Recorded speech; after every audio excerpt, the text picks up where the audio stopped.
जय हिंद दोस्तों। स्वागत है आप सभी का आज के इस नए वीडियो में। आज के वीडियो में हम बात करेंगे origin and development of sociology के बारे में। ये सोशियोलॉजी पे मेरा दूसरा वीडियो है और आप सभी से रिक्वेस्ट है कि अगर आप सभी ने पहला वीडियो नहीं देखा है जो कि डेफिनेशन, नेचर एंड स्कोप पे था, तो उसको एक बार देख लीजिए। उससे टॉपिक को रिलेट करने में काफ़ी आसान। आगे बढ़ते हैं। सबसे पहले सोशियोलॉजी का एक ब्रीफ इंट्रो लेंगे। सोशियोलॉजी सोशल साइंसेस के फैमिली का एक हिस्सा है, एक मेंबर है। और जिस तरीके से और सोशल साइंसेस ह्यूमन सोसाइटी को और ह्यूमन लाइफ को डिस्कस करती हैं, उसी तरीके से सोशियोलॉजी भी मैन के एक्टिविटीज़ से डील करता है। और सोशियोलॉजी ह्यूमन सोसाइटी का नेचर, कैरेक्टर, इसका origin, development, structure and function को स्टडी करता है। ह्यूमन के ग्रुप लाइफ को स्टडी करता है कि सोशल यूनिटी कैसे बनती है, सोशल यूनिटी के फैक्टर्स क्या होते हैं, क्या फंडामेंटल्स होते हैं, इसको स्टडी करता है। सोशियोलॉजी सोशल लाइफ के जो डिफरेंट एलिमेंट्स हैं उनके बीच के रिलेशन को स्टडी करता है, जैसे कि मोरल एंड रिलीजियस, इसके बीच क्या डिफरेंस है, इसके बीच क्या रिलेशंस हैं, economic and political, human life पे इकोनॉमिक्स एंड पॉलिटी ये कैसे असर डालते हैं, इन चीज़ों को स्टडी करता है। Intellectual and philosophical, scientific and technological, इन चीज़ों के बीच क्या डिफरेंस है, ये कैसे इम्पैक्ट करते हैं सोसाइटी को, इन चीज़ों को स्टडी करता है। आगे बात करेंगे। सोशियोलॉजी फंडामेंटल कंडीशंस को स्टडी करता है ह्यूमन स्टेबिलिटी और सोशल चेंज के, यानी कि सोशल स्टेबिलिटी कैसे बनी हुई है, उसके फैक्टर्स क्या क्या हैं, इनको स्टडी करता है। सोशल चेंज के क्या रीजंस होते हैं, क्यों होते हैं, कब होते हैं, इनको स्टडी करता है। और ह्यूमन लाइफ पे, एक पर्सन के लाइफ पे इकोनॉमिक्स, पॉलिटिकल, टेक्नोलॉजी, कल्चरल, इन सभी चीज़ों का क्या असर पड़ता है, इस चीज़ को भी स्टडी करता है। सोशियोलॉजी सोशल प्रॉब्लम्स जैसे कि poverty, beggary, over population, crime और अनएम्प्लॉयमेंट जैसे इश्यूज़ को भी कंसीडर करता है और इनको स्टडी करता है कि इनके क्या रीजंस हैं, क्यों हो रहे हैं, इसको कैसे रोका जा सकता है, इन चीज़ों को स्टडी करता है। अब आगे बात करेंगे हम ओरिजिन ऑफ सोशियोलॉजी के बारे में। Sociology has a long past but a short history. इसका क्या मतलब है? देखिए, सोशियोलॉजी का एक लॉन्ग पास्ट है। इसका ये मतलब है कि जब से ह्यूमन सिविलाइजेशन है तब से सोसाइटी रही होगी और तब से लोगों के मन में सोसाइटी को लेकर कुछ ना कुछ ख्याल आते होंगे कि आखिर ये कैसे फॉर्म होगा, इसके क्यों फॉर्म होते हैं, ये सब आते रहे होंगे। और शॉर्ट हिस्ट्री इसका इसलिए है कि मिड 19th सेंचुरी के बाद से ही सोशियोलॉजी को एक प्रिसाइज रूप दिया गया और आज जिस सोशियोलॉजी को हम पढ़ते हैं उस रूप में ये मिड 19th सेंचुरी के बाद ही आ पाया। यही इसका मतलब है। सोशियोलॉजी जिसको हम साइंस ऑफ सोसाइटी भी कहते हैं, ये यंगेस्ट सोशल साइंस है और सबसे ओल्डेस्ट सोशल साइंस भी, क्योंकि मैन के सिविलाइजेशन से ही सोशियोलॉजी रहा होगा, भले ही इस पे किसी का ध्यान जाए या ना जाए। सेंचुरीज एगो जब कोई भी इंसान सोसाइटी के बारे में सोचता था कि वो कैसे ऑर्गेनाइज हो, उस समय से लेकर के और इसका राइज एंड फॉल, ये सारा उस समय सोचा जाता था। भले ही ये सब सोशियोलॉजिकल टर्म्स में नहीं सोचे जाते थे, लेकिन जो लोग इसको डिस्कस करते थे, जो लोग इसको सोचते थे, उन सभी को उस समय फिलोसोफर्स, हिस्टोरियंस, थिंकर्स और लॉ गिवर्स कहा जाता था। अब बात करेंगे एंशिएंट एज की सोशियोलॉजी के बारे में। देखिए, भले ही सोशियोलॉजी जो है 19th सेंचुरी में अगस्ट कॉम्ट के द्वारा आया, लेकिन उससे पहले भी सोशियोलॉजी एग्जिस्ट करता था। जैसे अगर हम प्लेटो की रिपब्लिक को पढ़ें या फिर अरस्तु के पॉलिटिक्स को पढ़ें या कौटिल्य के अर्थशास्त्र में भी इसका जिक्र मिलता है या मनुस्मृति में भी इसका जिक्र मिलता है।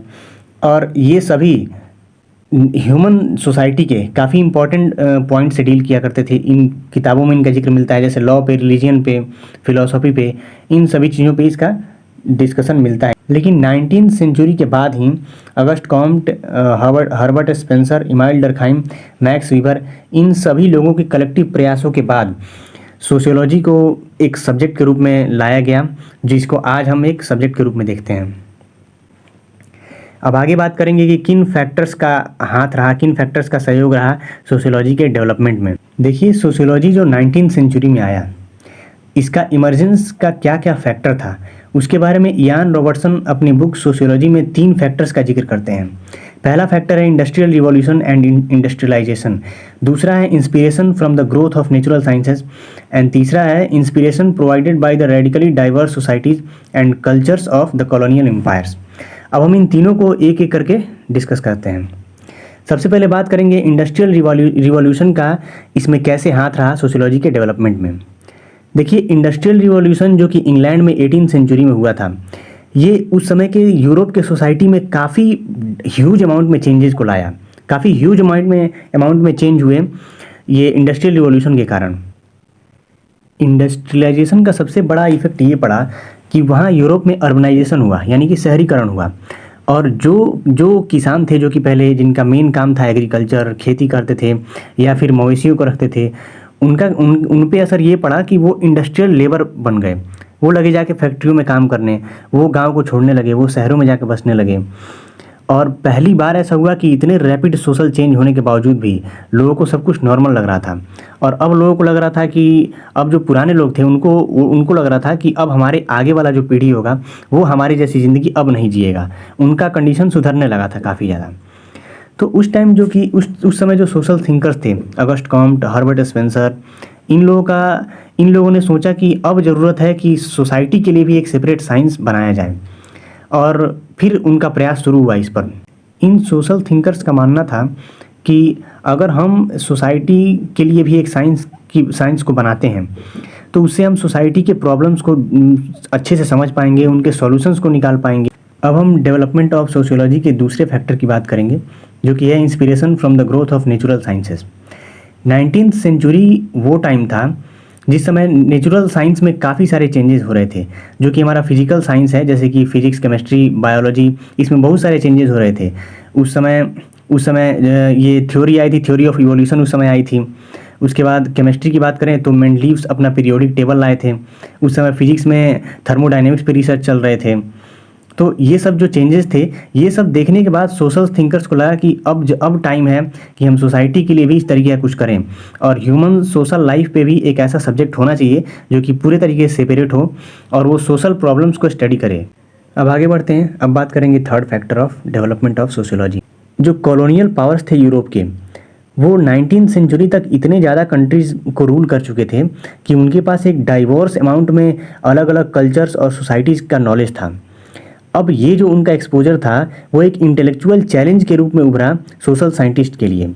अब उनको काफ़ी सारे सवालों से डील करना था, जैसे कि सोसाइटीज़ में जो ग्रोथ होती है वो अनइवनली क्यों होती है, क्यों कुछ सोसाइटी ज़्यादा एडवांस है, क्यों कुछ सोसाइटीज़ कम एडवांस हैं, इसका रीज़न क्या है।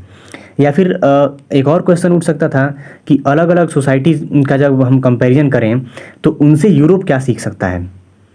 तीसरा क्वेश्चन ये उठ सकता था कि सोशल चेंज का जो रेट है वो हर जगह सेम क्यों नहीं है। तो इन सभी सवालों का जवाब ढूंढने में और इन सभी चीज़ों का सवाल ढूंढते ढूंढते सोशियोलॉजी आज जिस जगह पर है वहाँ पहुँची। आगे बढ़ते हैं। अब बात करेंगे establishment of sociology as a science. August Comte, Herbert Spencer, Emile Durkheim, Max Weber, इन सभी लोगों ने मिल करके सोशियोलॉजी को एक सेपरेट साइंस बनाने के लिए बहुत काम किया। इसीलिए इन पांचों को पायोनियर ऑफ सोशियोलॉजी भी कहा जाता है। ऑगस्ट कॉम्ट की अगर बात करें तो इनको फाउंडिंग फादर ऑफ सोशियोलॉजी कहा जाता है। ऑगस्ट कॉम्ट एक फ्रेंच फिलोसोफर थे और ट्रेडिशनली इनको फादर ऑफ सोशियोलॉजी भी कहा जाता है। इन्होंने बहुत काम किया सोशियोलॉजी को एक सेपरेट साइंस बनाने में। ऑगस्ट कॉम्ट ने सोशियोलॉजी वर्ड का यूज पहली बार अपने फेमस बुक पॉजिटिव फिलॉसफी में यूज किया, जो कि 1839 में पब्लिश हुई। अब आगे बात करते हैं इनके कुछ और कामों के बारे में। ऑगस्ट कॉम्ट का पूरा कंसंट्रेशन और एफर्ट इस बात पे था कि वो ह्यूमन सोसाइटी के नेचर को समझ सकें अच्छे से, और क्या लॉज और प्रिंसिपल्स गवर्न करते हैं ह्यूमन सोसाइटी के ग्रोथ और डेवलपमेंट को। इस सिलसिले में उन्होंने ह्यूमन सोसाइटी के सोशल फिनोमेना को समझने के लिए 2 नियम दिए। उनका जो पहला नियम था वो था सोशल स्टैटिक्स और दूसरा था द सोशल डायनामिक्स। अब इसको समझते हैं। जो सोशल स्टैटिक्स था ये पूरे तरीके से ह्यूमन सोसाइटी के जो मेजर इंस्टीट्यूशंस हैं उनको डील करता था, जैसे कि फैमिली, इकोनॉमी, पॉलिटी, इन सभी चीज़ों से डील करता था। जबकि जो सोशल डायनामिक्स था उसका पूरा फोकस सोसाइटी पे था एज ए यूनिट। अब आगे बढ़ते हैं। अब बात करते हैं कॉम्ट के कुछ कॉन्ट्रीब्यूशंस के बारे में जो कि उन्होंने सोशियोलॉजी के लिए किया था। इनका देखिए, इन्होंने सोशियोलॉजी को एक नाम दिया और इसका फाउंडेशन रखा ताकि ये एक सेपरेट साइंस आगे चल के बन सके। इनका पूरा जोर सोशियोलॉजी को पॉजिटिव अप्रोच पे था, ऑब्जेक्टिविटी पे था, साइंटिफिक एटीट्यूड पे था। ये चाहते थे कि सोशियोलॉजी को भी एक मतलब साइंटिफिकली स्टडी किया जाए और फिर प्रोग्रेस, और फिर इसके बाद सोशल साइंसेस का प्रोग्रेस पूरे तरीके से हुआ, ओवरऑल हुआ सोशियोलॉजी के कारण। इनका पूरा फोकस था कि सोशियोलॉजी को इंटरडिसिप्लिनरी अप्रोच से पढ़ा जाए, यानी कि सोशियोलॉजी को इंटरलिंक करके पढ़ा जाए कि ये फिलोसफी से कैसे लिंक होती है, पॉलिटी से कैसे लिंक होती है, हिस्ट्री, इकोनॉमी, इन सभी चीज़ों से ये कैसे लिंक होती है, इनके बीच क्या संबंध है। और आज के सोशियोलॉजिस्ट भी इस व्यू से, उनके इस व्यू से काफ़ी ज़्यादा प्रभावित हैं और आज भी इसी तरीके से ये हो रहा है। कॉम्ट ने पूरे तरीके से इस बात पे जोर दिया कि सोशियोलॉजी को भी एक साइंटिफिकली स्टडी किया जाए। कॉम्ट ने जो सोशियोलॉजी के स्टडी का दो तरीका दिया था, एक सोशल स्टैटिक्स और सोशल डायनामिक्स, उसको आज के प्रेजेंट डे में सोशियोलॉजिस्ट जो हैं वो सोशल स्ट्रक्चर एंड फंक्शंस के अंदर स्टडी करते हैं सोशल स्टैटिक्स को, और सोशल डायनामिक्स को सोशल चेंज एंड प्रोग्रेस के रूप में स्टडी किया जाता है। सोशियोलॉजी जो था वो एक प्योर साइंस नहीं था, उसको कॉम्ट ने उसको प्योर साइंस तो था ही, लेकिन उसको साथ ही साथ अप्लाइड साइंस के रूप में भी देखा और उस ओर आगे बढ़े।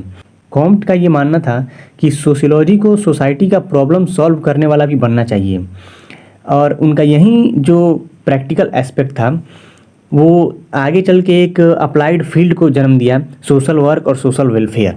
यानी आज का जो सोशल वर्क जो डिपार्टमेंट है उसको आप ये समझ सकते हैं कि वो सोशियोलॉजी का एक अप्लाइड फील्ड है।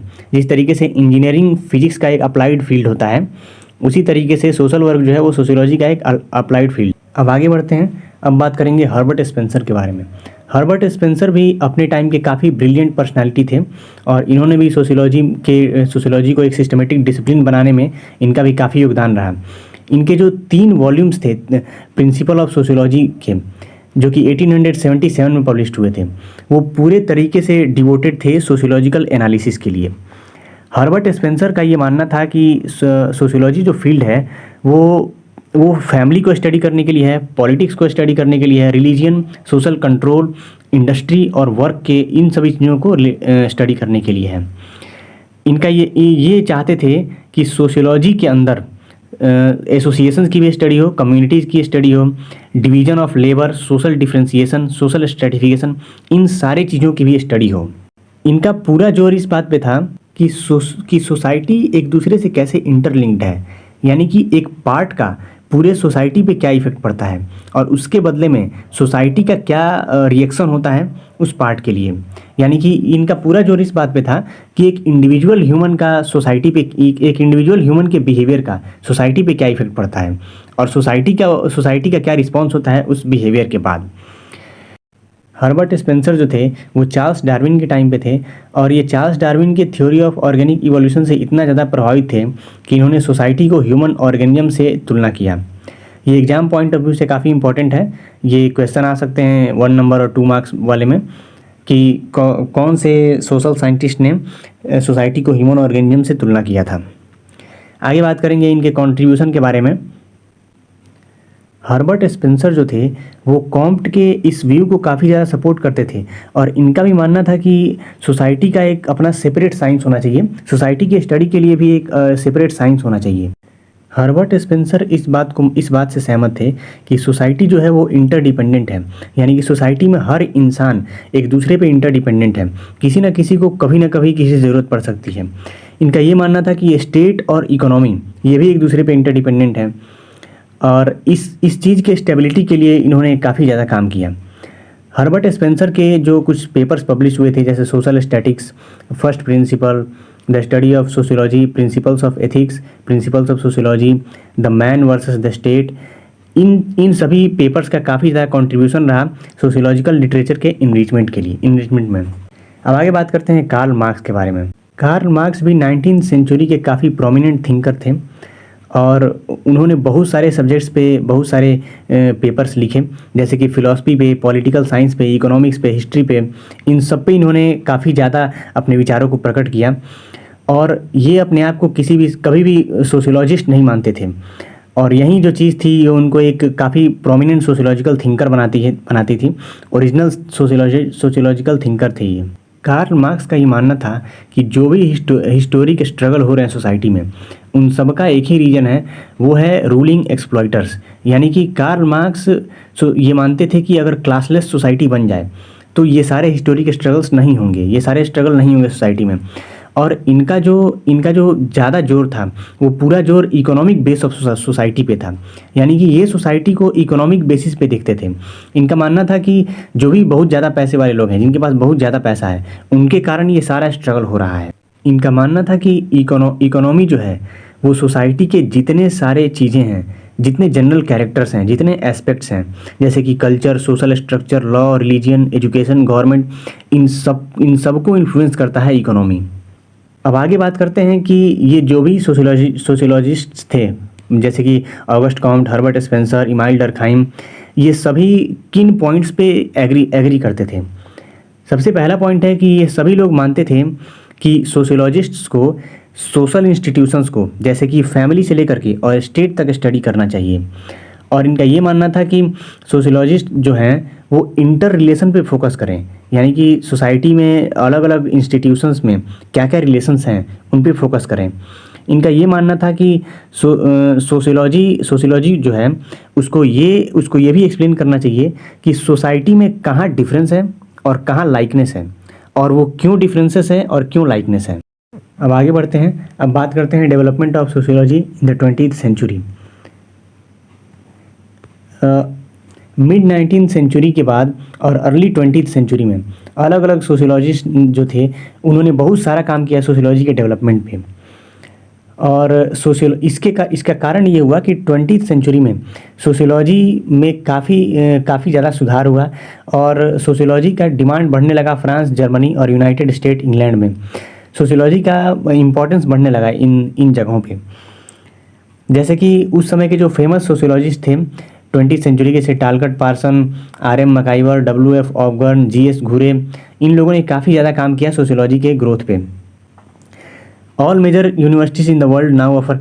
अब इस समय जितने भी वर्ल्ड के बड़े बड़े यूनिवर्सिटीज़ हैं, ये सभी सोशियोलॉजी को एक सेपरेट सब्जेक्ट के रूप में देखते हैं और लगभग हर जगह सोशियोलॉजी अवेलेबल है पढ़ने एज अ सेपरेट सब्जेक्ट। आगे बात करते हैं सोशियोलॉजी इन इंडिया। इंडिया में सोशियोलॉजी वर्ल्ड वॉर 1 के बाद इंट्रोड्यूस हुआ और ये उस टाइम पे एंथ्रोपोलॉजी से काफ़ी ज़्यादा मिला जुला था एंड एंथ्रोपोलॉजी के अंदर ही ये पढ़ाया जाता था। इंडिया एक इतना डाइवर्स कल्चरल कंट्री है कि यहाँ पर सोशियोलॉजिकल रिसर्च और स्टडी के लिए काफ़ी ज़्यादा स्कोप है। लेकिन आज भी इस समय भी इंडिया में उतना ज़्यादा सोशियोलॉजी प्रिवेल नहीं करता है जितना कि इंग्लिश स्पीकिंग कंट्रीज़ में करता है। आप सभी का बहुत बहुत धन्यवाद वीडियो में अंत तक बने रहने के लिए। तब तक के लिए स्वस्थ रहें, खुश रहें।